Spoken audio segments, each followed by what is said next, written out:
Kui öeldakse koorilaul, kerkivad silme ette vanad mehed. Erne Saks, Üle Oja, Kuno Areng. Kuid on mehi, kes pole veel 30, kuid juba on asutanud koori, on juhatanud kontserte ning on kirjutanud imeilusat koorimuusikat. Pärt Uusbergi koorilauludes ei paugutata efektidega, ei karjuta häält ära ning ei eputata massiga. Tema koorilaulud on õrnad, poeetilised ning voogavad nagu maa-alused jõed.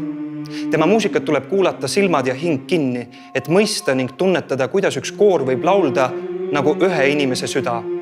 Õnneks on selline koor olemas. Kammerkoor Hea tööd vend on 7-aastane ja pea 30-liikmeline ja neid ühendab üks ja ainus printsiip.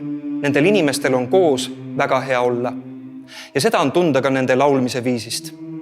On vähe koore, kes suudavad laulda niimoodi, nagu sooviksid nad päeva viimasel tunnil oma vennale head ööd.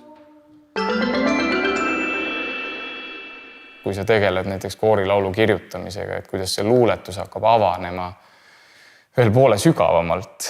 Alguses lugedes on ta nagu, et tundub hästi musikaalne ja ilus, aga siis hakkab nagu iga lause omandama sellist nagu suuremat mahtu enda taga.